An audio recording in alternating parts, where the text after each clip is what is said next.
One Speaker. Thank you, Deputy. Thank you, Deputy. Thank you, Minister. Thank you, Deputy. We move on. Deputy Martin Kenny to the Minister for Agriculture, Food and the Marine. Ongoing delays with the 2016 GLAS payment. Deputy Martin Kenny has 4 minutes. Thank you very much. Minister Doyle, very glad to see you here this evening. The issue that I'm raising is around the GLAS payments. Now, as you know, the 6,000 or more farmers that are waiting for their GLAS money is the 2016 GLAS payments, and we're now nearly at the end of 2017. Now, I'm given to understand that a lot of the reason for this is around the nutrient management plans, and the nutrient management plans that have not yet been submitted or have been delayed in being submitted. There's a couple of issues there, and one of them that certainly comes to mind for me is that there was huge difficulties over the summer and last spring in the portal and the computer system that the department was using for accept these nutrient management plans, and that seems to be one of the main reasons for the delays in getting this done. And it brings me back to the issue that we've often raised here. There seems to be some problem in the Department of Agriculture with their whole IT system and what's happening in respect of that, because we also have coming up very soon the issue of the commonage framework plans, which also are supposed to be submitted or they won't get their money. For farmers who, as you know yourself, you're living in a mountainous part of the world in County Wicklow, a lot of farmers on commonage have to do up this framework plan and submit it. The plan has to be in by the 31st of October, and yet the portal to submit that plan only opened up on the 1st of October. And we understand there's a bit of a row going on there as well between private planners and Teagasc, as there was in regard to the nutrient management plans, because the private planners have to get access to it through Teagasc. So there's a lot of problems there that I think poor foresight is the reason for them, that they weren't sorted out in the beginning and worked through. Now, I want to maybe draw your attention to the commonage framework plans for a couple of minutes, because I'm delighted yourself that's here, because you'd have a greater understanding of it. With all due respect to Minister Creed, he's in a part of the world maybe where there wouldn't be commonage plans would be as common.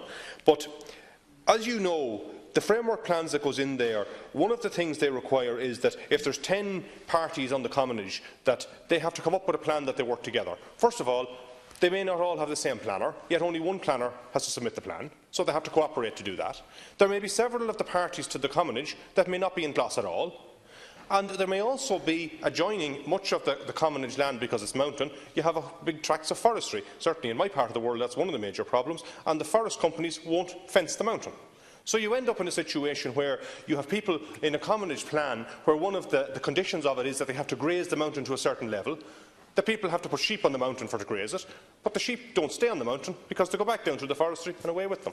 And yet the forestry won't fence the area concerned. So, you know, these practical problems are coming up for farmers to try and resolve this. And while the plan may look very well on paper, implementing it in reality is going to be a very, very difficult situation. And a lot of these farmers out there are fearful that they put in these plans, everything looks great, but when it comes down to it at the end of the day, they may not be able to manage it the way it's set out in the plan, because much of the mountain is outside of their control. The issue which I raised here this evening directly about the GLAS payments, I think, is a reflection of that. You know, if, because of the nutrient management plans, we have this hold-up, what kind of a hold-up are we going to have in the future with the framework plans? So, Minister, really the whole GLAS situation is a bit of a mess in regard to that. And finally, and the final point I want to make, that I think there's approximately 50,000 farmers in GLAS, and there's just under €4,000 of an average per farmer. So that's shown an underspend last year of over, what, 10 million? Sorry, over 50 million, because €1,000 by 50 farmers is 50 million.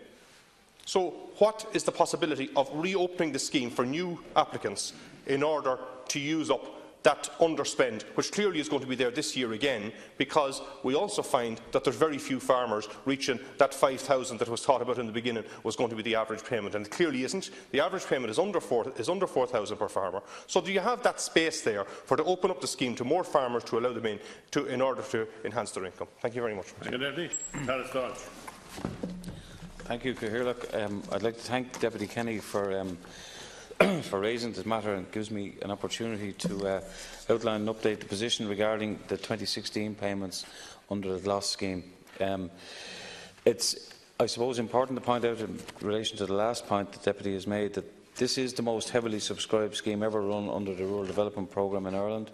The target of 50,000 participants has been well surpassed, such is the popularity of the scheme. GLAS has a maximum annual payment of 5,000 under the general scheme, with provision for payment of up to 7,000, known as GLAS Plus, where a farmer is required to give exceptional environmental commitments in a limited number of cases. GLAS, like previous agri-environment schemes, provide valuable support to participants who deliver public goods and environmental benefits that enhance Ireland's agricultural sustainability credentials. The scheme delivers overarching benefits to the rural environment and also address the issues of the mitigation of the impacts of climate change, the improvement of water quality and the enhancement of biodiversity. The scheme supports participants in improving their agricultural productivity and practices in a sustainable manner. Applications under the first two tranches of the GLAS scheme resulted in just 38,000 farmers being approved under the scheme in its first year of implementation. This represented an unprecedented level of participation in the first year of an agri-environment scheme in Ireland. A further 13,500 participants have been approved under GLAS 3. 2016 represents the first full year of payment under GLAS, and just to be very clear, only GLAS Tranche 1 and 2 participants are eligible for payment in respect of 2016. The scheme is co-funded by the National Exchequer and the European Agricultural Fund for Rural Development. As required under EU regulation, 2 payments issue in respect of each year. The advance payment followed at a later stage by the balancing payment.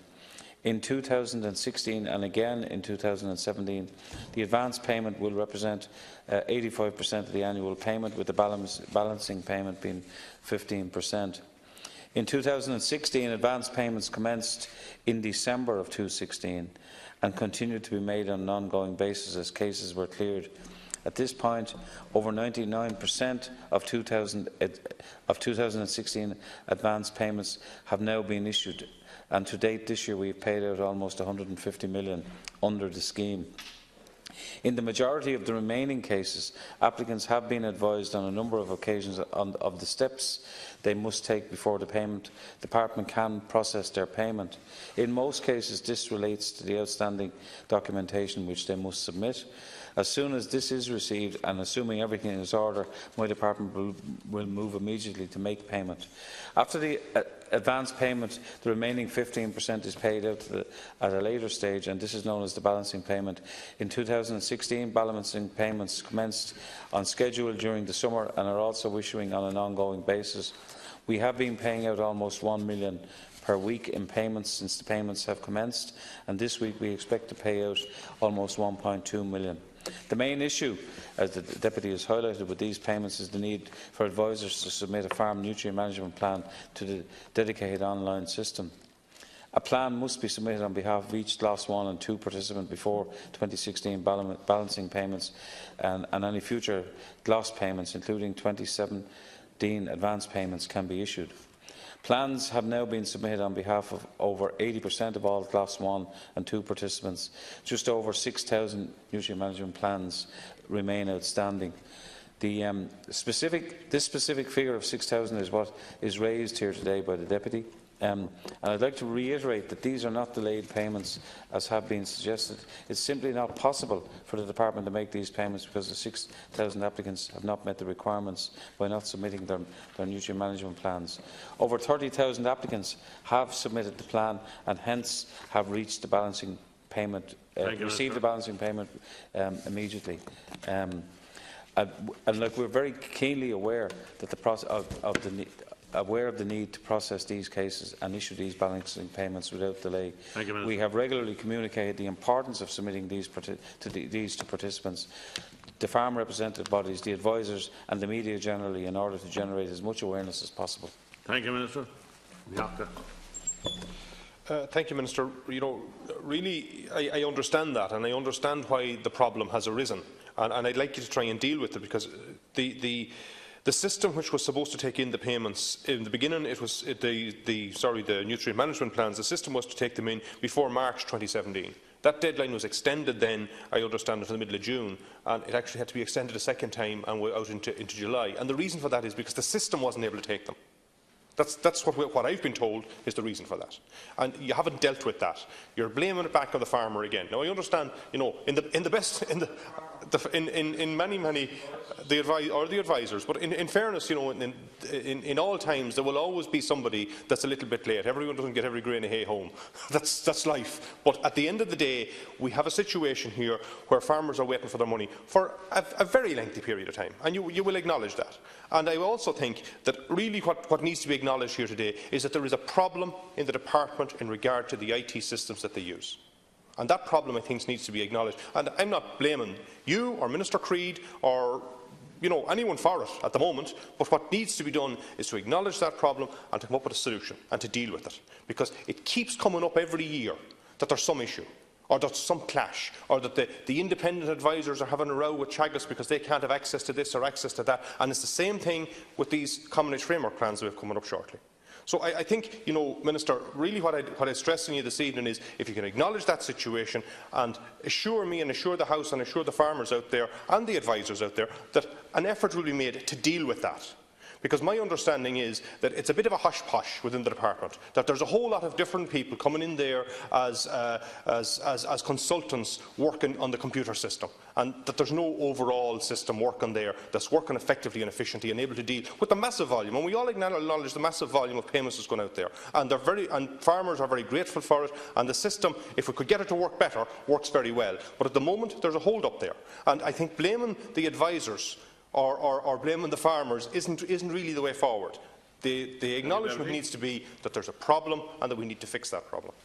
Yeah, just to clarify a couple of points, I attended the Ag Consultants Association annual conference, and I was asked at the end of it, which was just coming up to the time for the deadline for the Area Aid applications, which is in May.